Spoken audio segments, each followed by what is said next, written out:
نحمده ونصلي ونسلم على رسوله الكريم وعلى آله وأصحابه وأهل بيته وأولياء أمته أجمعين. قال الله تبارك وتعالى في القرآن المجيد والفرقان الحميد: وما أرسلناك إلا رحمة للعالمين. آمنت بالله ورسوله وصدق اللہ المولانا العظیم. بزرگوں، دوستوں اور عزیز، اس سے پہلے کہ عرس مبارک کی اس متبرک مجلس میں چند باتیں عرض کی جائیں، آئیے ہم اور آپ اپنی اس حاضری کو مزید عبادت بنانے کی نیت سے درود پاک پیش کرنے کی سعادت حاصل کریں. اللہم صلی علی محمد وعلی آل محمد کما صلیت علی ابراہیم وعلی آل ابراہیم انک حمید مجید. اللہم بارک علی محمد وعلی آل محمد کما بارکت علی ابراہیم وعلی آل ابراہیم انک حمید مجید. جیسا کہ آپ جانتے ہیں کہ آپ ایک بہت مستند، اہم اور بابرکت آستانہ عالیہ پر حاضر ہیں، اور یہ شمالی بہار کے قدیم ترین آستانوں میں سے ایک ہے. بہار کا جو اتری حصہ ہے، اتری بہار میں وہ بزرگ جو پرانے بھی ہیں، باعظمت بھی ہیں، صاحب تاریخ بھی ہیں، ان میں سے ایک بزرگ وہ ہیں جو اپنے مرتبے اور رتبے کے اعتبار سے ابدال کہلاتے ہیں. ابدال آپ کا نام نہیں ہے. جس طرح سے ہم کسی بزرگ کے ہاں جاتے ہیں اور کہتے ہیں خواجہ صاحب کے ہاں ہم آئے، تو خواجہ ان کا نام نہیں ہے، وہ خواجہ کے خواجہ ہیں، خواجہ خواجگان، خواجاؤں کے خواجہ ہیں. خواجہ کے مطلب ہوتے ہیں آقا، رہبر، رہنما، سردار، سالار قافلہ. اور جب کسی کو اللہ تعالی روحانی دنیا کا سالار بناتا ہے، اپنی مہربانیوں کا سردار بناتا ہے، تو اس سے دنیا سے اللہ تعالیٰ کہلوا دیتا ہے کہ یہ خواجہ ہے. کسی کے کہنے سے کوئی خواجہ نہیں بنتا. اللہ کی جانب سے، اللہ کے دفتر سے یہ نام عطا ہوتا ہے، اور وہ زبان زد خاص و عام لوگوں کی زبان پر آ جاتا ہے. اس کی دلیل حدیث پاک ہے. حدیث میں آتا ہے کہ اللہ تعالیٰ جب کسی سے محبت کرتا ہے تو فرشتوں کے نقیب کو حکم دیتا ہے: اے نقیب. کون؟ فرشتوں کا نقیب، ملائکہ کا نقیب. اس کو یہ وحی کی جاتی ہے، اس کو یہ اطلاع دی جاتی ہے، اس کو یہ حکم دیا جاتا ہے کہ تم نقارہ بجاؤ اور فرشتوں میں اعلان کر دو، فرشتوں میں اس بات کے لیے خبر کر دو، چرچا پھیلا. کیا پھیلا دو؟ اعلان میں یہ کہو کہ یہ فلاں ہے جن سے اللہ تعالی محبت فرماتا ہے، یہ فلاں ہے جن پر اللہ کی محبت نثار ہو رہی ہے، یہ وہ ہیں جن کو اللہ نے پسند فرما لیا ہے. اور جیسے ہی یہ اعلان ہوتا ہے، ہر فرشتے کا دل اس شخصیت کی محبت میں دھڑکنے لگتا ہے. دھڑکانے کی ضرورت نہیں پڑتی. دھڑکانے کی ضرورت تب پڑے گی جب دل کی دنیا اندھیری ہو، برباد ہو، تباہ ہو، ناپاک ہو، غلیظ ہو. وہاں یہ اطلاع نہیں پہنچتی، اور اطلاع پہنچ بھی جائے تو اطلاع کا جو اثر ہونا چاہیے وہ نہیں ہے. تو جب فرشتوں میں یہ اعلان ہو گیا تو یہ اعلان چار دانگ عالم میں ہو گیا، اور جس جس روح میں صفائی ہے، جو روح صفا کے ساتھ اللہ کی رضا کے ساتھ اس دنیا میں جسم میں بھیجی گئی ہے، وہ ساری روحیں اس اعلان کے تحت اسی طرح محبت کرنے پر مجبور ہوتی ہیں جس طرح فرشتے مجبور ہوتے ہیں۔ کسی کا نام کسی کے رکھ لینے سے مشہور نہیں ہوتا، بادشاہ سے زیادہ کسی کا نام مشہور ہوگا، رعایا سب جانتی ہے کہ بادشاہ کون ہے۔ سلطان، بادشاہ کو سلطان کہا جاتا، آج راجا کہا جاتا، مہاراجا کہا جاتا، کتنے دن۔ اور جب اس راجا کا راج پاٹ ختم ہوا تو کاہے کا راجا اور کاہے کا مہاراجا اور کس بات کا سلطان، کیسے کیسے سلطان کے مزار پر گرد اڑ رہی ہے اور کوئی اس کو سلام کرنے والا نہیں۔ کل وہ سمجھتا تھا کہ ہم قسمت کا فیصلہ کریں، لیکن ذرا سوچئے، پتہ نہیں آسمان سے کس وقت اعلان ہوا کہ خواجہ ہے، کہ سب کی زبان پر خواجہ ہے۔ نہ کسی نے سکھایا، نہ پڑھایا، نہ پہنچایا، نہ کچھ پیسہ دیا، نہ روپیہ دیا، نہ عزت دیا، لیکن سب کی زبان پر خواجہ ہے۔ اس کے مطلب خواجہ کہلانے والا اللہ سبحانہ تعالیٰ ہے، اور خواجہ کہلانے والے محبوب الہی ہیں۔ اسی طرح غوث ہے، قطب ہے، مخدوم ہے، اور اسی طرح ابدال ہے۔ ابدال ایک عجیب رتبہ، دور دور تک کوئی ابدال نام کا نظر نہیں آئے، ہے نا؟ اس سے پتہ چل رہا ہے کہ جو ذات ہے وہ بڑی انوکھی ہے، منفرد ہے، لاکھوں میں کروڑوں میں ایک ہے۔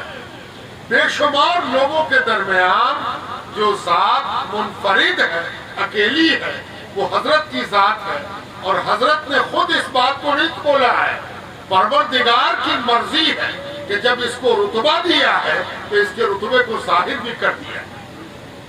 اس لیے کہ جب کسی کو رتبہ دیا جاتا ہے تو رتبے کو ظاہر کرنا ضروری ہوتا ہے۔ اب کسی کو ڈی ایم بنایا جائے، ڈسٹرکٹ مجسٹریٹ، کسی کو ایس ڈی او بنایا جائے، sub divisional magistrate, sub divisional officer, تب اس کے لیے ضروری ہوتا ہے کہ اس کو سب کو پتہ چل جائے کہ ڈی ایم کون ہے، ایس ڈی او کون ہے، انسپیکٹر کون ہے۔ یہ روحانی دنیا کے عہدے دار ہیں، اور اسی لیے ان کے نام کے ساتھ ابدال کو امر کر دیا گیا ہے، تاکہ جو جانکار آوے وہ سلامی دینے کو مجبور ہو جائے کہ یہ ابدال کی بارگاہ ہے اور یہاں ہم آئے ہیں۔ ایک وجہ تو یہ ہوئی، اپنے لیے یہ شرف سمجھو کہ ہم کسی ابدال کی بارگاہ میں حاضر آئے۔ خواجہ کی بارگاہ میں تو گئے، غوث کی بارگاہ میں گئے، مخدوم کی بارگاہ میں گئے، لیکن ہم ابدال کی بارگاہ میں بھی پہنچے۔ یہ اپنے آپ میں خود ایک تشکر، تہنیت کا موقع ہے، اللہ کا شکر ادا کرنا چاہیے۔ اب دوسری وجہ جانو جو حضرت کا تفرد ہے، حضرت کا امتیاز ہے، وہ یہ ہے کہ حضرت بادشاہ کے بیٹے ہیں، شہزادے ہیں نا؟ چاہتے تو بادشاہت کی دوڑ میں شامل ہوتے، شاہی ٹھاٹ باٹ ہوتا، چند ہی دن کے لیے ہوتا، ایک ہی دن کے لیے ہوتا، راجہ میں نام تو لکھا جاتا، لیکن پھر راجہ کہاں جاتا پتہ بھی نہ چلتا۔ وہ حضرت کے والد تو بادشاہ تھے، کھوجنا پڑے گا کہ کہاں مزار ہے نا؟ حضرت نے پتہ نہیں وہ کون سا لمحہ ہوگا، وہ کون سی ساعت ہوگی جس میں شہزادے کو خیال آیا کہ اس شہزادگی اور اس بادشاہت میں فنا ہے، زوال ہے، پتجھڑ ہے. ایسا بھی کیا بادشاہ ہونا کہ ذرا سیزن آئے پتجھڑ کا اور پتا ٹوٹ کے گرے تو پیروں تلے روندا جائے, پتہ بھی نہ چلے کہ پتا کہاں گیا. بادشاہ تو ایسا ہونا چاہیے جس کو پتجھڑ نہ ہو, جس کو زوال نہ ہو. تو حضرت نے ایک رات چنی, پتہ نہیں ماں باپ نے کتنا سمجھایا ہوگا, بادشاہت نے کتنا للچایا ہوگا, دولت نے کتنا اپنی جانب دل کو مائل کیا ہوگا. وہ کیسا جذبہ تھا, وہ کیسی کیفیت تھی کہ لات مار دی بادشاہت, ترک کر دیا بادشاہت, شہنشاہی کو چھوڑ دیا اور راہ فقیری اختیار کی. اور آپ دیکھ رہے ہیں کہ آج حضرت کی بادشاہت کا آفتاب بلند ہے اور لوگ اس کی روشنی میں اپنے اندھیرے کو اور اپنی مصیبتوں کے اندھیرے کو دور کر رہے ہیں. حضرت تارک السلطنت ہے, اس لحاظ سے بھی آپ کا رتبہ بہت بلند ہے. یاد رکھو, جب تک لوگ ایمان نہیں لائے تھے تو کفر ترک کرتے تھے, شرک ترک کرتے تھے, گناہ ترک کرتے تھے. جب ایمان لے آئے تو اب ترک کس چیز کا کریں؟ تو ایمان لانے والوں میں رتبہ اس کا بلند ہوگا جو ترک کرے, اس لیے کہ ترک کے نتیجے میں کوئی ایمان والا بنا ہے. اس نے کچھ ترک کیا ہے تو مومن بنا ہے, اس نے کچھ ترک کیا ہے تو مسلم بنا ہے, اس نے کچھ ترک کیا ہے تو صحابی بنا ہے, اس نے کچھ ترک کیا ہے تو تابعین بنا ہے. کچھ نہ کچھ چھوڑنا ہوتا ہے, کچھ نہ کچھ ترک کرنا ہوتا ہے, کچھ نہ کچھ اپنے پاس سے نکال کے پھینکنا ہوتا ہے. اسی پھینکنے سے رتبہ طے ہوتا ہے. جو جتنا پھینکے اتنا ہی رتبے میں بلند ہو, ہے نا. تو سوال یہ اٹھتا ہے کہ جب کوئی ایمان نہیں لایا تھا تو اس کا ترک کرنا تو بات سمجھ میں آئی, لیکن جب کوئی ایمان لے آیا تو اب کیا ترک کرے گا؟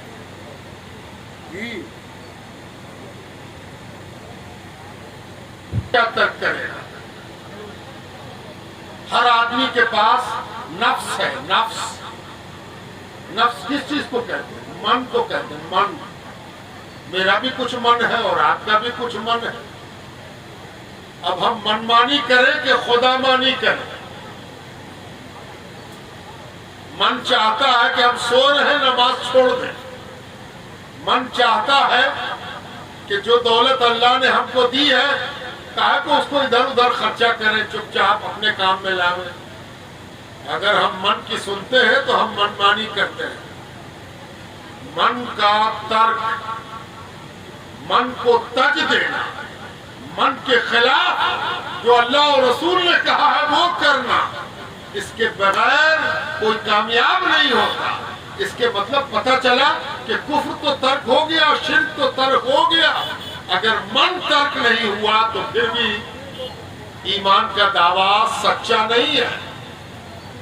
اب اس سے بھی کوئی بلند ہوا تو اس نے انانیت, ایگو, اہم, جو ہم ہیں سو کوئی نہیں ہے, یہ ہر آدمی میں پیدا ہوتا ہے. عبادت کرنے سے بھی پیدا ہوتا ہے. عبادت کرتے کرتے ایک دن عبادت بھی آدمی کے اندر اہم پیدا کرتی ہے. شیطان عبادت گزار تھا. 70 برس, 700 برس, 70,000 برس اس نے عبادت کی تھی. لیکن جب حضرت آدم کو پیش کیا گیا تو اس کا ایگو, اس کا اہم, اس کی انانیت اس کے آگے کھڑی ہو گئی اور اس کی انانیت نے اس سے کہلوایا انا خیر منہ, ہم آدم سے اچھے ہیں. یہ انانیت اتنی خراب چیز ہے کہ پوری عبادت کو جو 70,000 برس کی تھی برباد کر گئی. اس لیے ہمیں اور تمہیں بھی سوچنا چاہیے کہ ہم کو بھی کچھ ترک کرنا ہے. بغیر ترک کیے کچھ ہوتا نہیں ہے نا. یہ بات اس لیے کہہ رہا ہوں کہ ایک تارک کس بارگاہ میں بیٹھے ہو، یہ بزرگ بھی ہے تارک بھی ہے. کیا چھوڑا ہے اس نے؟ بادشاہی شان، بادشاہی ٹھاٹ باٹ، سلطنت، سیاسی شوق، بادشاہ بننے کا خواب، سب کو ملیا میٹ کیا ہے. تب جا کر اللہ نے اس کو بادشاہ بنایا ہے. یہ تارک السلطنت. اب تیسری بات جو بہت اہم ہے، ذرا علمی ہے. قادریہ سلسلہ ہندوستان میں کئی واسطوں سے آیا ہے. زیادہ تفصیل میں نہیں جاؤں گا، صرف ایک اشارہ کریں. اور اس بات پر تحقیق دن رات چلتی رہتی ہے کہ قادریہ سلسلہ سب سے پہلے کس کے ذریعے آیا، کہاں آیا، کیسے آیا، کون کون واسطے آئے، اولاد سے آیا کہ خلفاء سے آیا. اس پر بحثیں، کتابیں، مقالے، سیمینار ہوتے رہے. لیکن ایک بات یاد رکھو، حضرت کا ایک تفرد یہ بھی ہے کہ آپ تک جو سلسلہ قادریہ پہنچا ہے وہ بڑا انوکھا ہے، ون پیس ہے، بہومولیہ ہے، ابھوت پورو ہے. کوئی دوسرا شجرہ ایسا نہیں ملے گا کہ غوث پاک کے ایک خلیفہ اس میں زین العابدین ہے رحمت اللہ علیہ، ان کا سلسلہ ہے. اس پر مزید تحقیق اور خاص تفتیش کی ضرورت ہے جو چل رہی ہے. کچھ اور باتیں آگے آئیں گی تو میں بتاؤں گا. حضرت کے جو پیر ہیں، پتہ نہیں وہ کیسے بزرگ تھے، کتنے کامیاب تھے کہ ایک شہزادہ بھی ان کی خدمت میں پہنچتا ہے اور شہزادی کو لاٹ مار کے اپنے شیخ کی خدمت کو اپنے اوپر لازم قرار دیتا ہے. خواجہ الیاس مغربی کے خلیفہ ہیں. ابھی یہ بات تحقیق طلب ہے کہ الیاس مغربی ہندوستان آئے تھے یا حضرت چل کے الیاس مغربی تک گئے تھے. عجب نہیں کہ حضرت صحرا، ریگستان، جنگل، کہاں کہاں حضرت نے سفر کیا ہے. سفر بڑی زبردست چیز ہے. بزرگوں کے یہاں سفر بڑی اہمیت رکھتا ہے. سفر اس لیے بھی ضروری ہے کہ سفر آدمی کا گھمنڈ چور کر دیتا ہے. جب تک جان پہچان والوں کے درمیان آدمی رہتا ہے، آدمی کے اندر ایک احساس ہوتا ہے، سب لوگ ہم کو پہچانتے ہیں، سب ہم کو جانتے ہیں. حضرت ادھر آئیے، حضرت ادھر جائیے، حضرت یہاں بیٹھیے، ہٹو ہٹو حضرت آ رہے ہیں. لیکن جب آدمی کہیں دور سفر پر جاتا ہے تو دھیرے دھیرے جاننے والے، پہچاننے والے چھوٹتے جائیں. ایک وقت ایسا آتا کوئی نہیں جانتا، کوئی نہیں پہچانتا. وہ وقت بڑی اہمیت کا ہوتا ہے اور اسی وقت آدمی کی اصلی پہچان ہوتی ہے. سفر میں آدمی کو اللہ سے قریب ہونے کا موقع ملتا ہے اور اپنی ساری نقلی پہچان سے باہر نکل کر اصلی پہچان سامنے آتی ہے. حضرت نے لمبا سفر کیا تھا، کہاں کہاں گئے، مجال نہیں کہ کوئی اس کا احاطہ کر سکے. تب جا کے خواجہ الیاس مغربی رحمت اللہ علیہ کی خدمت میں پہنچے اور ان سے سلسلہ قادریہ کی اجازت، خلافت دیا. پتہ نہیں شیخ کی کیا نگاہ ہوئی کہ مرتبہ ابدال تک پہنچے.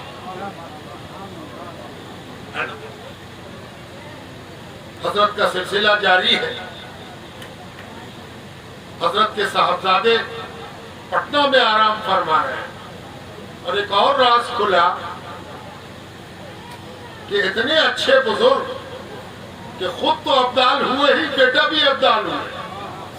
احمد ابدال، احمد ابدال حضرت کے بیٹے. ان کا مزار پٹنہ سٹی میں مغل پورے کے اندر آج بھی آپ کا آستانہ موجود ہے اور آپ کی مسجد بھی موجود ہے. وہاں آپ کی خانقاہ تھی. اور ایسے زبردست بزرگ کہ بس پوچھنا کیا ہے۔ وقت اور حالات نے جتنی بھی تہیں پیدا کر دی ہو، لیکن بزرگی چھپائے نہیں چھپتی۔ بزرگی وہ خوشبو ہے، مشک انس کے خود ببوئے نہ کہ عطار ببوئے۔ خوشبو کو عطر بیچنے والے کو بتانے کی ضرورت نہیں ہے کہ یہ مشک ہے۔ عطر کا ڈھکن کھلا نہیں کہ فضاؤں میں چرچا ہو گیا کہ مشک ہے، ہر آدمی کہنے لگا کہ مشک ہے۔ وہی حال بزرگی کا ہے، بزرگ چھپتا نہیں، حالانکہ وہ خود کو عاجزی اور انکساری کی شیشی میں بند رکھتا ہے، لیکن جب کبھی اللہ کے حکم سے عاجزی اور انکساری کا ڈھکن کھلتا ہے تو بزرگی کی خوشبو سے زمانہ مہک جاتا ہے نا؟ یہ ہے حضرت کا حال۔ حضرت کی اولاد آگے بڑھی، آج حضرت کے بیٹی کی اولاد ہنوز دنیا میں موجود ہے۔ حضرت کے بیٹا، پوتا اور پوتا کی بیٹی، پھر ان سے جو سلسلہ چلا وہ آج تک دنیا میں قائم ہے، شجرہ لگا ہوا ہے، دیکھنے کی ضرورت ہے۔ اب دو تین باتوں کا جواب دے کے میں اپنی بات تمام کروں، اس لیے کہ یہ جلسہ رات بھر کے لیے نہیں ہوتا، اور جو لوگ ناظم جلسہ ہیں، جو جلسہ چلاتے ہیں، ان کو اس بات کا خیال رکھنا چاہیے کہ وقت کم سے کم برباد ہے۔ مغرب کی نماز کے بعد کم سے کم ایک تقریر ہو جانی چاہیے، عشاء کی نماز کے بعد ایک تقریر ہونی چاہیے۔ وقت برباد ہو رہا ہے، اور کوشش کرنا چاہیے کہ میلے ٹھیلے میں کم گھومو، باتوں کے سننے پر زیادہ دھیان دو۔ میلے میں جانا گناہ نہیں ہے، میلے میں رہ جانا گناہ ہے۔ میلے سے گزر جاؤ، جیسے بازار سے سامان لے کے گزر جاتے ہو۔ بازار میں رہنا ٹھیک نہیں، بازار سے گزر جانے، بازار سے خریداری کرنے میں کوئی حرج نہیں، لیکن اپنے کو بازاری مت بناؤ۔ عرس میں آئے ہو تو عرس میں جگہ دو، ادھر ادھر بیٹھے ہوئے ہیں، ادھر لیٹے ہوئے ہیں، یہ عرس میں آنے کا یہ مقصد نہیں ہے، نہ گھومنا نہ لیٹنا۔ اس لیے کہ فوراً اس کے بعد مجلس سماع اور قوالی کا اہتمام ہوتا ہے۔ اسی لیے اس جلسے کو چلانے والوں کی یہ ذمہ داری تھی کہ وہ جو مقرر آئے ہوئے تھے ان سے تقریر کرا دیں۔ ایک تقریر بھی قاعدے کی نہ ہو سکتی۔ اب وقت گزرتا رہا، مائک چل رہا، تو ایسا نہیں ہونا چاہیے۔ عرس کے جلسوں کو جتنا ہو سکے کارآمد بنایا جائے، کامیاب بنایا جائے، میسج دیا جائے۔ وقت کے برباد کرنے کا کوئی فائدہ نہیں۔ ایک نعت ہو، تقریر ہو، پھر ایک نعت ہو۔ نعت ضرورت سے زیادہ بڑی نہیں، نعت جلسوں میں نمک کی طرح ہونی چاہیے۔ آج کل نعت زیادہ ہوتی ہے، نظم زیادہ پڑھی جاتی ہے، اور تقریر نمک کی طرح ہوتی ہے۔ یہ الٹی بات ہے۔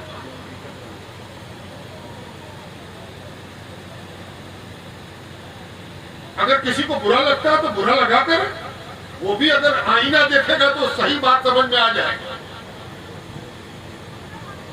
ان جلسوں کا بنیادی مقصد ہے لوگوں کو ایجوکیٹ کرنا، جانکاری دینا، گیان دینا، ان کی نادانی کو دانائی میں بدلنا۔ دل بہلانے کا جلسہ نہیں ہے یہ۔ ایک نعت ہوئی، پھر تقریر ہوئی، پھر ایک نعت ہوئی، پھر تقریر ہوئی۔ یہ ہو سکتا؟ ڈش بدلتا جائے، نمک پڑتا جائے۔ آج کل جلسوں کا مزاج کچھ اور ہو گیا۔ رات کاٹنا مقصد ہے، رات کٹ رہی ہے، وہ نہیں ہونا چاہیے۔ کم سے کم عرس کی مجالس میں تو قطعی نہیں ہونا۔ اب پہلے یہ جانو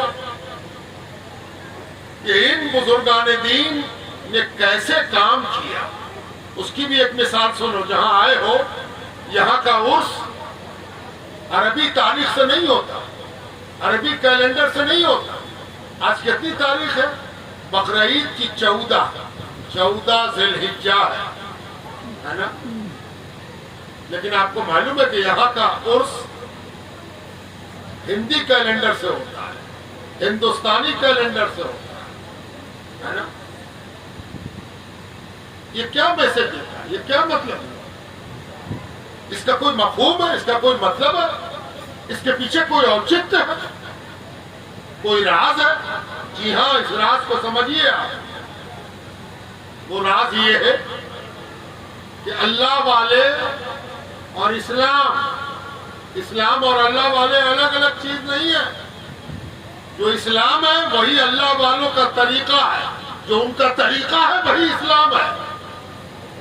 اسلام تفریق نہیں سکھاتا ہے، بھاشا کی تفریق، یہ فلاں بھاشا بولتا ہے، یہ فلاں جگہ رہتا ہے، یہ کالا ہے، اس کی ناک چپٹی ہے، یہ سب اسلام نہیں سکھاتا۔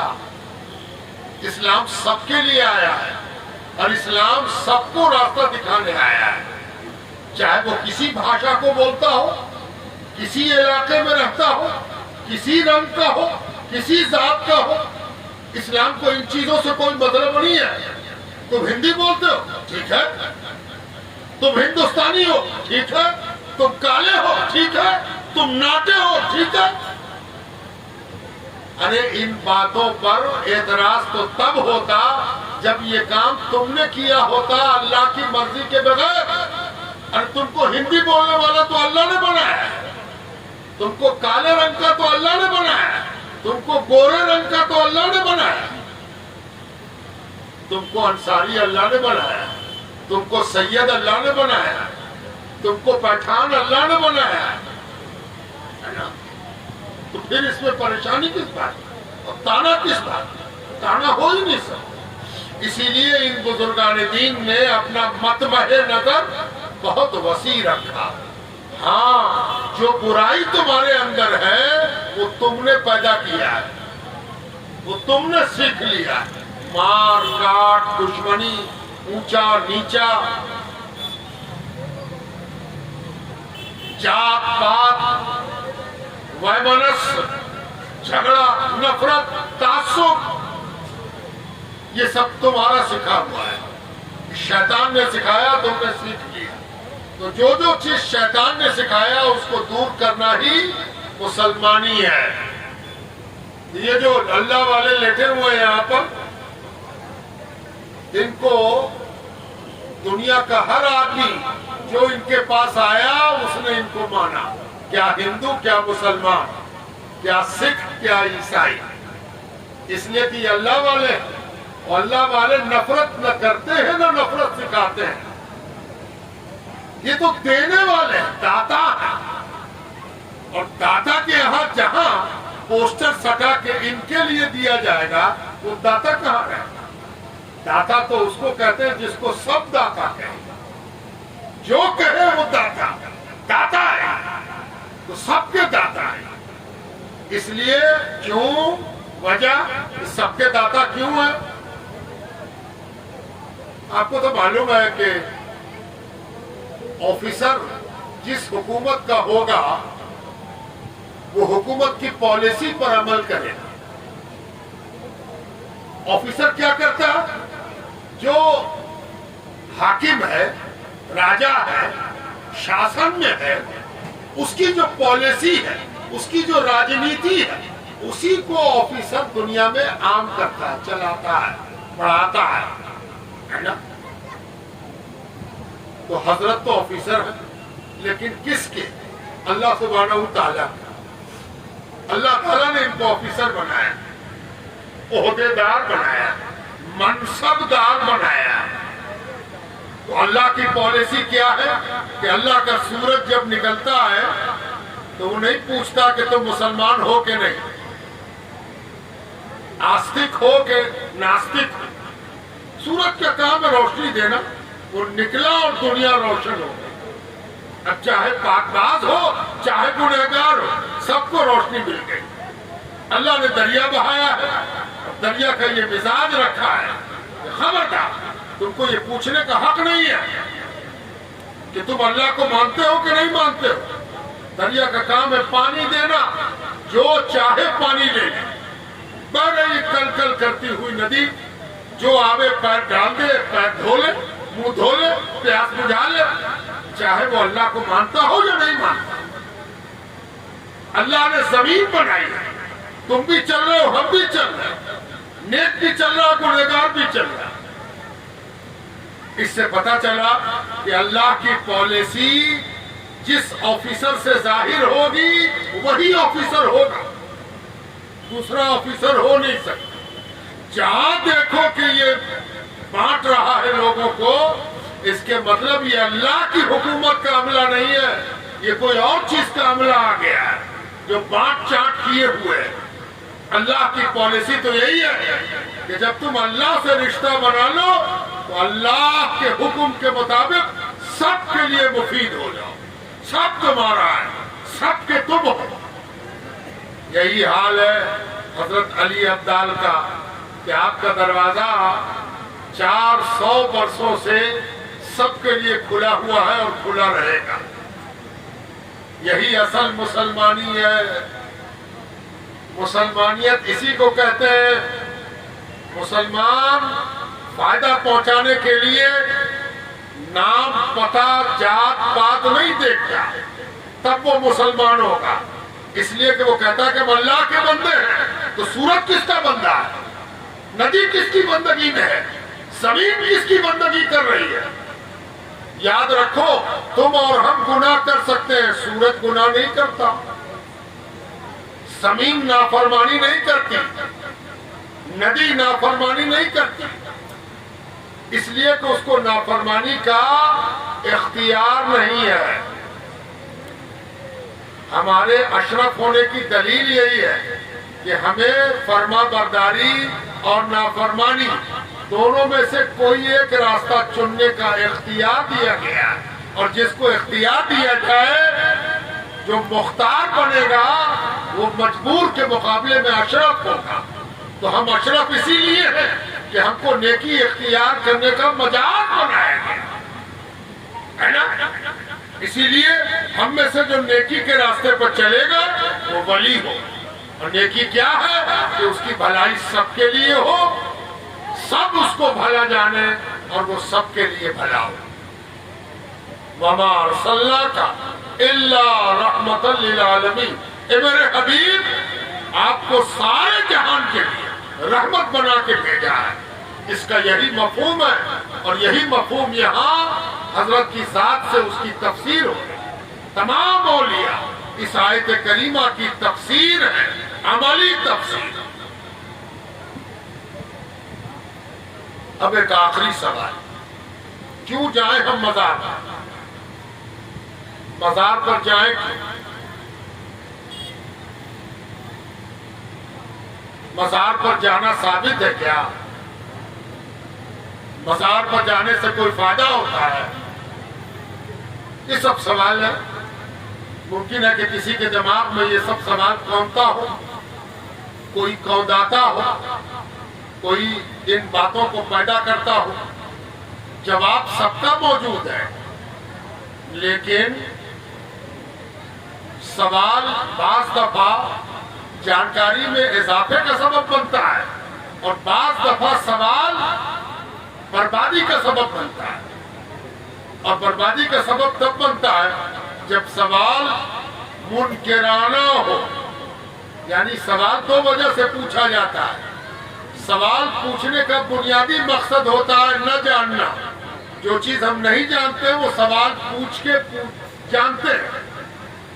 ابھی ہم آ رہے تھے راستے میں تو میرے ڈرائیور پہلی بار آئے تو وہ راستہ پوچھ رہے، لوگ راستہ پوچھ رہے۔ کاہے پوچھ رہے تھے؟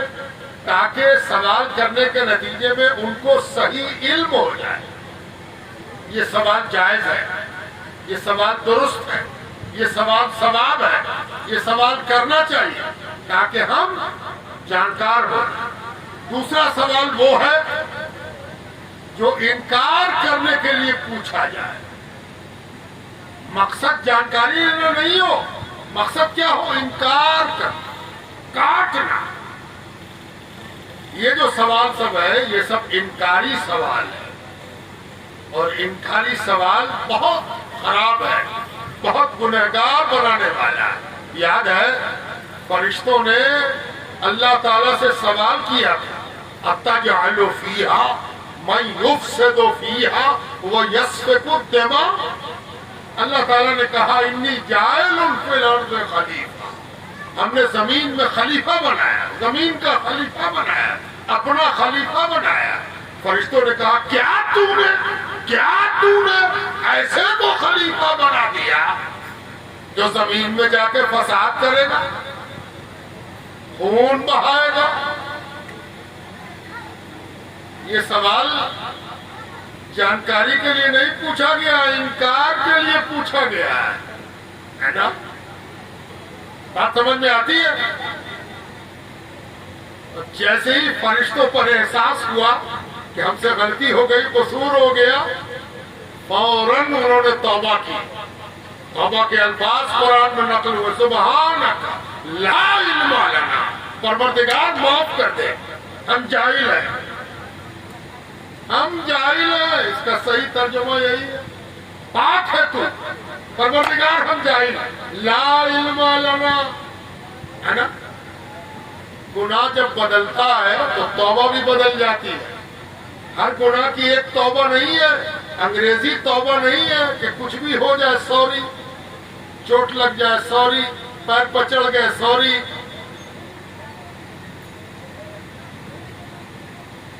بولنا کچھ تھا، بول گئے کچھ، سوری، ایک سوری میں سب گناہ دور۔ یہ انگریزی ہے۔ اسلام کہتا ہے جیسا گناہ ویسی توبہ۔ تو اللہ کے آگے بخراتی کیا تھا کہ اے پروردگار، تو نے ایسے کو خلیفہ بنا دیا جو زمین پر جا کے فساد کرے گا، تو کیا فسادی کو تو نے خلیفہ بنا دیا؟ یعنی ہم جانتے ہیں کہ آدم کی اولاد زمین پر جائے گی تو فسادی بھی ہوگی، خون بھی بہائے۔ جب پروردگار نے نگاہ عطاب سے دیکھا تو فرشتوں کو احساس ہو گیا، تو احساس ہوا کہ ہم اپنی جانکاری بگاڑ رہے ہیں، تو توبہ جہالت کا اقرار کر کے ہو۔ سبحانک لا علم لنا الا ما علمتنا، اے پروردگار ہم تو محض جاہل ہیں سوائے اس کے کہ جو تو نے ہم کو سکھایا ہے، کوئی علم ہم کو نہیں، ہے نا؟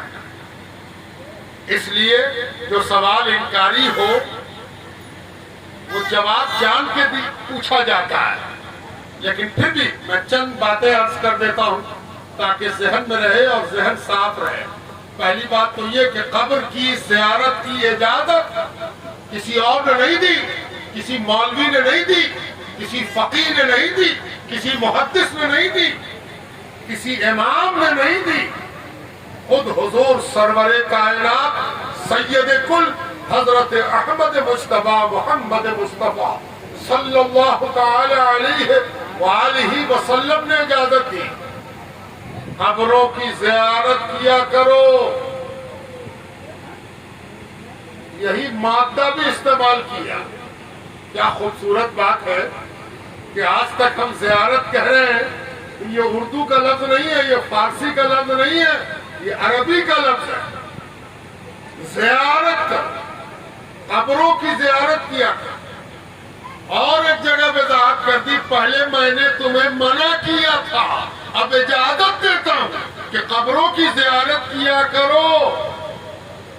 قیامت تک کے لیے اب کسی کی مجال نہیں ہے کہ وہ قبروں کی زیارت سے روک دے، اس لیے کہ اجازت اس نے دی ہے جس کو روکنے والا قیامت تک پیدا ہی۔ قبروں کی زیارت کیا۔ ایک سوال کا جواب بھی دیتے چلے جو ذہن میں رہے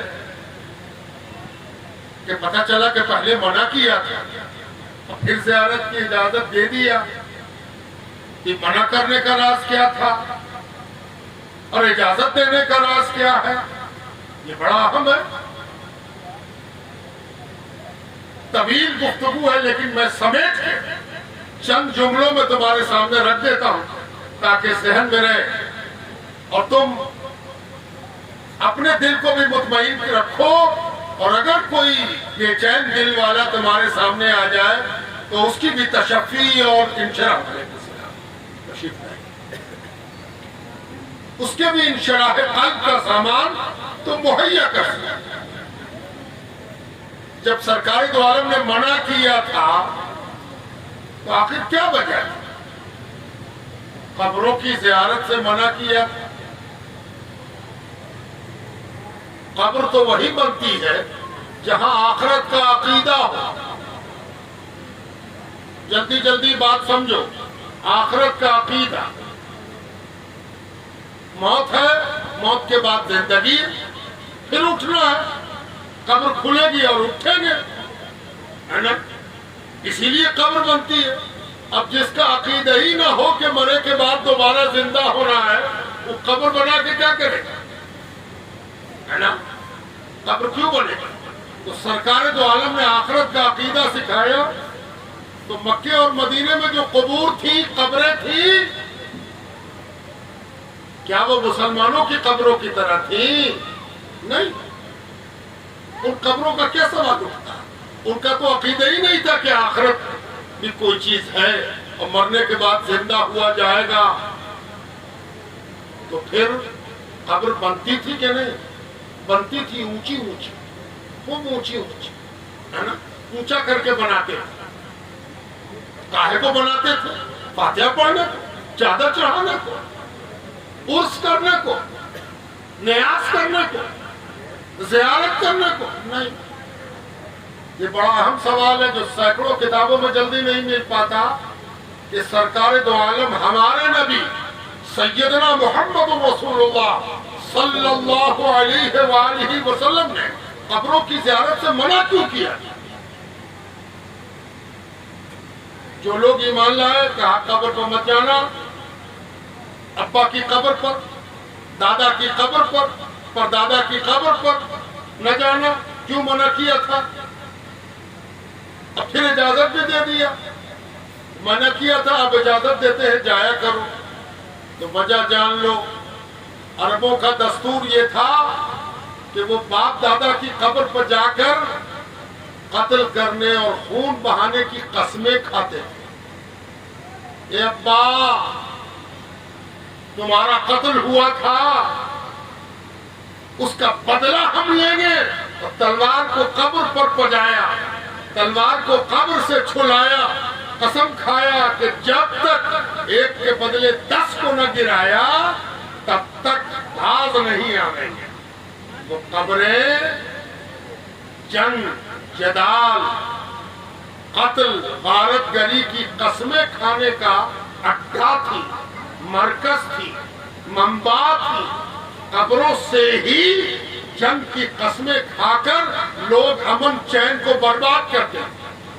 قبر پر گئے نہیں کہ خون یاد آیا. دن رات مار کاٹ ہوتا تھا. اس کے ابا کو اس کے ابا نے مار دیا، اس کے چچا کو اس کے چچا نے مار دیا. 500 آدمی اس جنگ میں مارے گئے، 400 آدمی اس جنگ میں مارے گئے. یہی تو ہوتا تھا دن رات جنگ. تو قبریں خون یاد دلاتی تھی، قبریں آپس کی لڑائی کو تازہ کرتی تھی، قبریں ایک دوسرے کے خون کا پیاسا بناتی تھی. منع کر دیا گیا، خبردار کوئی قبر پر نہیں جائے. ایمان لاتے گئے لوگ، ایمان دل میں سرایت کرتا گیا، ایمان دل میں جگہ بناتا گیا. اور جب ایمان دل میں سرایت کر گیا تو حضور صلی اللہ علیہ وسلم نے آخرت کے عقیدے کو نکھار کے ساتھ، کمال کے ساتھ مومنوں کے دلوں میں جب پہنچا دیا تب اجازت دیا کہ اب قبروں پر جایا کرو تاکہ قبر دیکھ کے تم کو اپنی موت یاد آئے. اور مومنوں کی قبریں دیکھا کرو، مومنوں کی قبروں پر جایا کرو، مومنوں کی قبروں کو محفوظ رکھو تاکہ وہاں جا کر تم کو احساس ہو کہ آخرت کے عقیدے والا یہاں لیٹا ہے، خود بھی آخرت والا ہے اور ہم بھی اس سے آخرت کا سبق لینے آئے. یہ ہے قبروں کی زیارت کا وہ فلسفہ جو اسلام نے سکھایا ہے. اب حضور صلی اللہ علیہ وسلم کی ایک حدیث سنو. من زار قبری متعمدا فقط شفاعتی لہ. جس نے عزم کر کے، ارادہ کر کے، قصد کر کے، نیت کر کے، خرچہ کر کے، محنت کر کے میرے قبر کی زیارت کی، حضور فرماتے جس نے قصد کر کے میرے قبر کی زیارت کی اس کے لیے میری شفاعت، میری پیروی، میرا وسیلہ لازم ہو گیا، واجب ہو گیا، طے ہو گیا، ضروری ہو گیا۔ یہ حضور پاک علیہ السلام کی وہ محتم بشان حدیث ہے جس پر کتاب کی کتاب اور کتابیں لکھی گئی۔ علامہ سبکی نے ایک زبردست رسالہ اس حدیث، اس کی اسناد اور اس کے فوائد اور اس کی روات پر الگ سے لکھا کہ حضور پاک علیہ السلام نے فرمایا جو میرے قبر کی زیارت، میرے مقبرے کی زیارت، میرے روضے کی زیارت قصد کر کے، ارادہ کر کے کرتا ہے، اس پر اللہ تعالیٰ میری شفاعت کو واجب کر دیتا ہے۔ یعنی حشر کے میدان میں جب سب لوگ پریشان ہوں گے اور ایک خوف ہوگا کہ سرکار سے ملاقات ہوگی کہ نہ ہوگی، سرکار کو دیکھ پائیں گے کہ نہیں، سرکار ہم کو دیکھ پائیں گے کہ نہیں دیکھ پائیں گے، اتنے بھیڑ میں، اتنے مجمع میں سرکار پر نظر پڑ جائے اور سرکار کی نظر ہم پر پڑ جائے، جس کو بے چینی ہو، جس کو اضطراب ہو، جس کو گھبراہٹ ہو، وہ کیا کرے؟ سرکار دو عالم کی روضہ مبارک کی زیارت کا قصد کرے اور سرکار کے روضے تک پہنچ جائے تو یقین کر لے کہ حشر کے ہنگامے میں سرکار دو عالم کی شفاعت نصیب ہو کر رہے گا۔ یہ ہے قبر کی زیارت کا وہ فلسفہ جو ہم کو تم کو اولیاء کے مزار پر لے جاتا ہے، مومنین کے قبرستان میں لے جاتا ہے، عید اور بقرعید اور ہر سوموار اور ہر شب جمعہ کو والدین کے مزار پر لے جاتا ہے۔ خوش قسمت ہے جو روز والدین کے مزار پر جائے، اگر اگل بغل میں مزار ہے تو بد نصیب ہے جو روز والدین کے مزار پر نہ جائے، مزار پر جائے بھی، فاتحہ بھی پڑھے، دعا بھی کرے، ہو سکے تو قبر کو چھوئے بھی، ماں باپ کے ہاتھ کو بوسہ دینا زندگی میں بھی باعث برکت ہے۔ ماں باپ کے ہاتھ کو بوسہ دیا کرو، اور جو ماں باپ کے ہاتھ کو زندگی میں بوسہ دیتا ہے قبر پر بھی ماں باپ کے وہی حکم نافذ ہوگا۔ اس لیے قبر کو ماں باپ کے چھونا، قریب ہو کے بیٹھنا، محبت کے جذبات کے تحت قبر پر لب رکھ دینا، لب رکھ دینا، لب، اس سے زیادہ کچھ نہیں کہہ رہے، لب رکھنا جائز ہے، درست ہے۔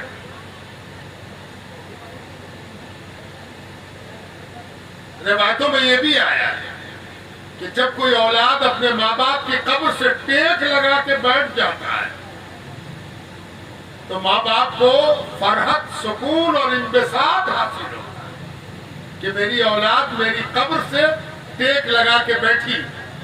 ایسا سب اس لیے ہے کہ ایک اصول یاد رکھو، قبر کے ساتھ وہی حکم ہے جو زندگی کا ہے، اور اسی وجہ سے عورتوں کو قبر چھونے سے منع کیا جاتا ہے۔ کسی بھی ولی کے مزار پر اگر عورتیں جائیں تو اتنا قریب نہ ہو، کتنا قریب نہ ہو، اتنا قریب نہ ہو جتنا زندگی میں قریب نہ ہو پاتی۔ حضرت تشریف فرما ہوتے تو کوئی عورت قریب چلی جاتی، چھو دیتی ان کو، تو جب زندگی میں نہیں چھو پاتی تو وہی حکم قبر مبارک پر نافذ ہوگا کہ جتنی دور عورت زندگی میں رہتی تھی اتنی ہی دور قبر مبارک سے بھی رہے۔ قبر پر جا کے اونگ جانا، گر جانا، قبر پر سر رکھ کے لیٹے رہنا، یہ سب پسندیدہ نہیں ہے۔ اس لیے کہ کیا تم زندگی میں ایسا کر پاتے تو جب ان کے حیات مبارکہ میں ایسا نہیں کر پاتے تو قبر کے ساتھ بھی ویسا ہی کرو جیسا کہ حیات مبارکہ میں کر پاتے، ہے نا؟ یہ اصول ہے، یہ قاعدہ ہے، اس قاعدے کو ہمیشہ ذہن میں رکھنا ہے۔ کہ ہم اتنے ہی قریب جائیں گے جتنا ہم حضرت کی حیات مبارکہ میں جا سکتے تھے، اتنی ہی دیر چھوئیں گے جتنی دیر حیات میں چھو پاتے۔ کیا یہ ممکن تھا کہ ہاتھ پکڑ کے تم بیٹھے رہتے؟ ناممکن۔ تو پھر قبر مبارک کے ساتھ بھی اس قدر نہ سٹ جاؤ جتنا حیات میں نہیں سٹ پاتے تھے، قبر مبارک سے بھی نہ سٹو، چھوا اور ہٹے، سٹے اور ہٹے، اتنا لحاظ رکھو۔ یہ سب ضروری عمل ہے۔ اب قبر مبارک مفید تو اس قدر ہے کہ شفاعت کا وعدہ اسی پر ہے۔ اب ایک مثال اور جان لو، حضور کی مثال تو میں نے تم کو دے دی، اب امہات المومنین میں سے ایک مثال، صحیح روایتوں کے اندر یہ واقعہ موجود ہے کہ سرکار دو عالم کے وصال کے برسوں بعد مدینہ مبارکہ میں قحط پڑا، بارش کم ہو گئی، بارش ہو ہی نہیں رہی۔ کیا کیا جائے؟ بارش کیسے ہو، ہریالی کیسے پلٹے؟ سب دعا کر رہے ہیں، دعا قبول ہونے کے آثار نہیں ہیں، پریشان ہو گئے۔ تو ام المومنین سیدہ عائشہ صدیقہ رضی اللہ تعالی عنہا حیات میں موجود تھی۔ لوگوں نے فیصلہ لیا کہ ام المومنین سے یہ درخواست کریں۔ چنندہ لوگ گئے، عرض کیا،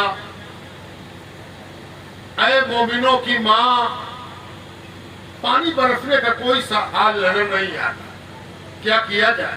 کوئی سبیل بتائیے، کوئی طریقہ بتائیے، کون سی نماز پڑھیں، کون سا روزہ رکھیں، کون سی دعا کریں؟ کہا وہ سب تو تم کر چکے، سنو، سرکار دو عالم کے روضے پر جاؤ، سرکار دو عالم کے روضے پر جاؤ، حضور نے حکم دیا تھا زیارت کرو، ام المومنین نے حکم دیا سرکار دو عالم صلی اللہ علیہ وآلہ وسلم کے روضے پر جاؤ اور چھت مبارک کا ایک حصہ کھول دو، چھت مبارک سے ایک اینٹ کھول دو، ایک ایسا دریچہ، ایک ایسا خول، ایک ایسی کھڑکی، ایک ایسا وینٹیلیشن، ایک ایسا سوراخ بنا دو کہ سرکار کے قبر انور سے آسمان کے درمیان کوئی چیز حائل نہ رہے، آسمان نظر آئے حضور کی قبر مبارک کا۔ لوگ گئے اور جا کر حضور پاک علیہ السلام جس حجرے میں آرام فرماتے وہ ام المومنین حضرت عائشہ صدیقہ کا حجرہ ہے، انہی کے حکم سے ایک اینٹ ہٹا دی گئی، ایک سوراخ بنا دیا گیا، تھوڑا سا چھوٹا سا، کہ آسمان سے سرکار دو عالم کے قبر مبارک تک کوئی چیز حائل نہ رہے۔ ہٹے، باہر آئے، چند ساعت گزری تھی کہ بادل امڑ آئے، بادل آ گئے، جم کے برسا پانی، ٹوٹ کے برسا بادل، ایسا برسا کہ مدینے کی ساری شکایتیں دور ہو گئی، ساری بگڑی بن گئی، ساری حاجت بن گئی، سب سبڑ گئی۔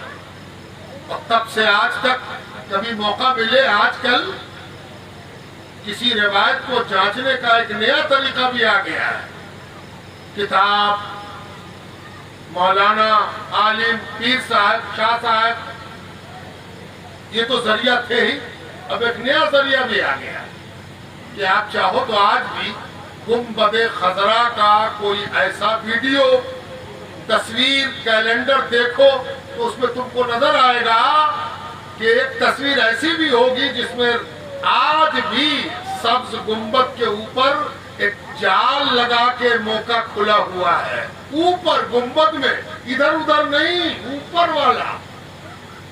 ایسی تصویریں بھی اب بہت آ گئی ہیں، کوئی مشکل نہیں ہے دیکھنا، یعنی کل جو کھولا گیا تھا وہ آج تک کھلا ہوا ہے نا؟ اس سے پتہ چلا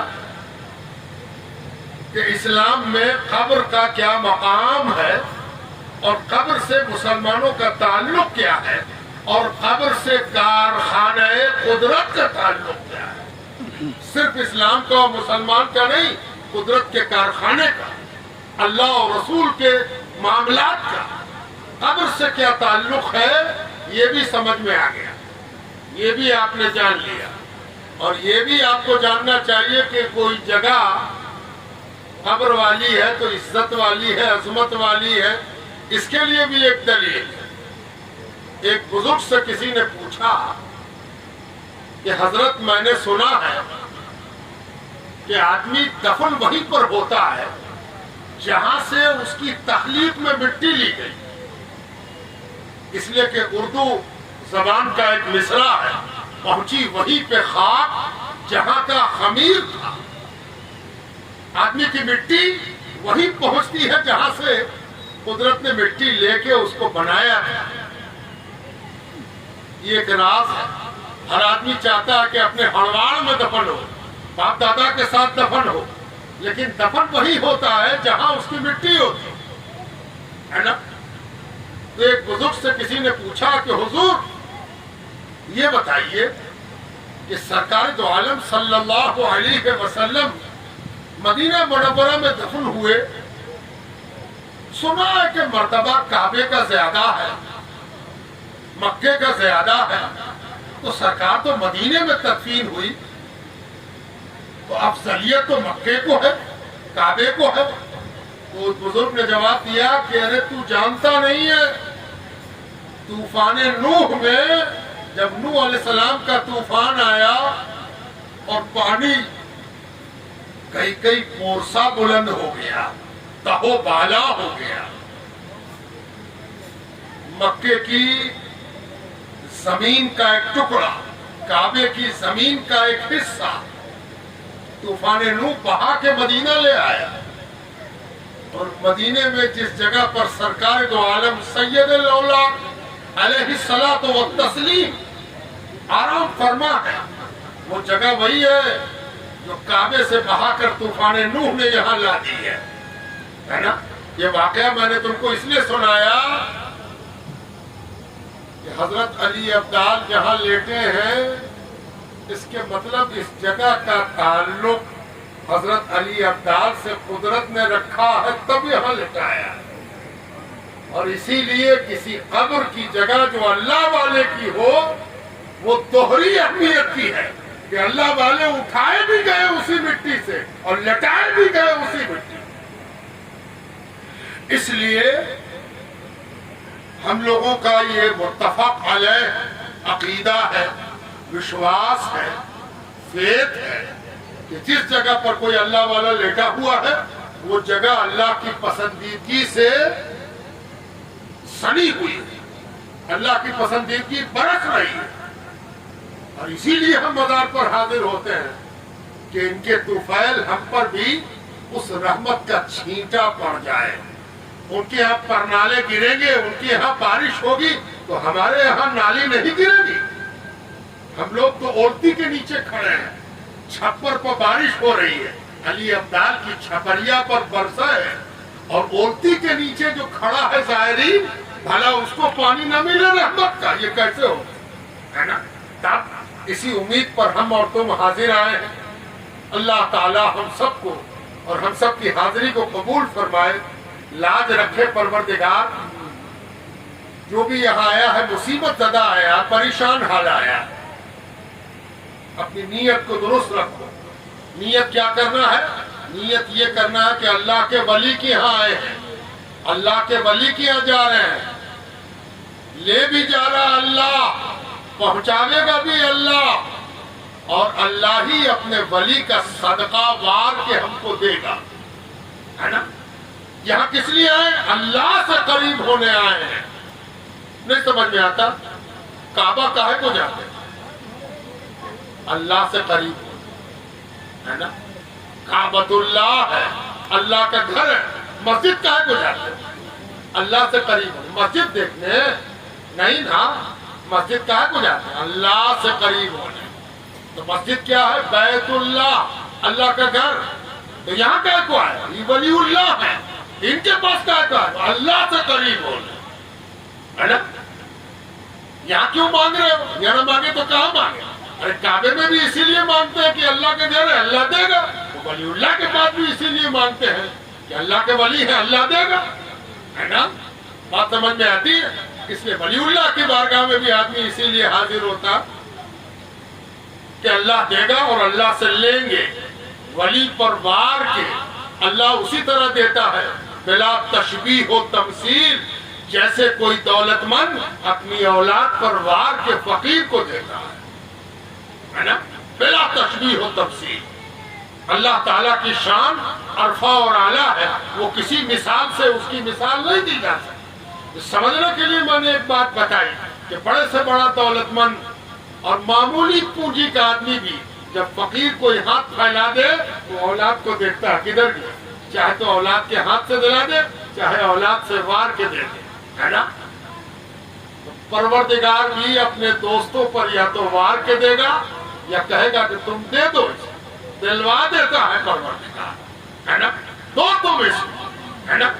اسی لیے اس نیت سے آتے ہیں مدرسے کا رسید کاٹنے والا دولت مند کیا جائے تو شرک نہ ہو، دے دیجئے، مدرسے کی مدد کیجئے، لائیے زکوٰۃ نکالیے، لائیے صدقہ نکالیے، شرک نہیں ہے، ہوگا بھی نہیں شرک، اس لیے کہ وہ دولت مند ہے، اس کی دولت میں غریبوں کا حصہ ہے۔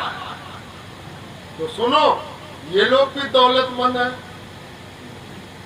ان کے پاس دولت ابدی ہے، دولت سرمدی ہے، ہمیشہ کی دولت ہے، 400 سال سے تو بانٹ رہے ہیں، کم نہیں ہوا۔ 100 آدمی آتے تھے، اب 1000 آدمی آئے، 10,000 آدمی آئے۔ خزانہ گھٹ جاتا تو آدمی بھی گھٹ جاتا، ارے خزانہ تو بڑھتا جا رہا، آدمی بھی بڑھتا جا رہا، ہے نا؟ تب ان کے پاس کہا کو آئے، اللہ نے آپ کو دولت مند بنایا ہے، ہم زکوٰۃ لینے آئے، صدقہ لینے آئے، فطرہ لینے آئے، لائیے نا، نکالیے، دیجیے ہم، ہے نا؟ یہ ہے طریقہ، یہ ہے فلسفہ، یہ ہے درشن، یہ ہے فلسفی۔ اس فلسفی پر عمل کرو اور سب کچھ مانگا کرو، ساتھ ساتھ یہ بھی مانگا کرو کہ آپ نیک ہیں، آپ اچھے عمل والے ہیں، آپ آخرت کے کامیاب ہیں، ہم کو بھی بھیک میں اچھائی دے دی، نیکی دے دی، آخرت کی بھلائی دے دی۔ حضرت دعا کر دیجئے اچھا باپ بنے، اچھا بھائی بنے، اچھا بیٹا بنے، ایسی دعا بھی کرنی چاہیے۔ درگاہوں پر جا کے لوگ اولاد تو مانگ لیتے ہیں، پا بھی لیتے ہیں، برکت تو مانگ لیتے ہیں، پا بھی لیتے ہیں، لیکن نیکی، بھلائی، اچھائی، اللہ کا خوف، سنت کی پیروی نہیں مانگتے۔ مانگو، وہ بھی ملے، وہ بھی ملتا ہے، وہ بھی ملے، ایک دم ملے۔ وَمَا أَرْسَلْنَاكَ إِلَّا رَحْمَةً لِّلْعَالَمِينَ، ہم نے آپ کو نہیں بھیجا، سارے جہان کے لیے رحمت بنا کر بھیجا۔ کوئی پوچھے کہ مظفر پور میں کہاں پر بھیجا تو اس کو لا کے دکھاؤ، یہاں بھیجا۔ یہ جو علی ابدال ہیں، ان کی اصلی پہچان یہ ہے کہ یہ غلام رسول اللہ ہے، صلی اللہ علیہ وسلم کے سفیر ہیں، دودت ہیں۔ یہ کیا بانٹتے ہیں؟ رسول اللہ کی رحمت بانٹتے ہیں۔ یہ کیا بانٹتے ہیں؟ رسول اللہ صلی اللہ علیہ وسلم کی دولت میں عزت کا پروانہ بانٹتے ہیں۔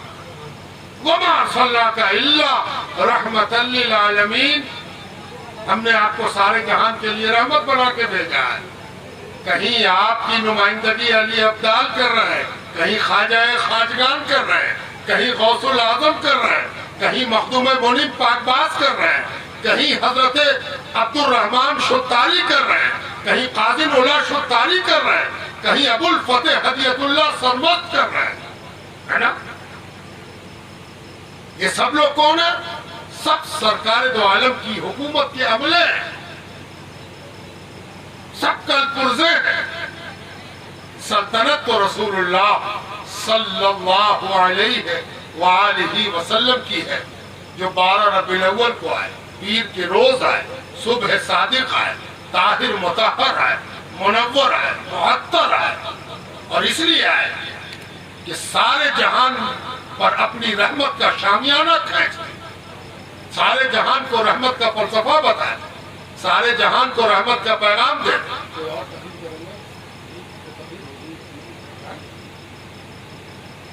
تو جب سارے جہان کی رحمت کے والی سرکار دو عالم اور ان کے نمائندہ یہاں لیٹے ہوئے ہیں تو اس سے بہتر جگہ اور کیا ہوگی اللہ کے رسول کی بارگاہ میں سلام پیش کرنے.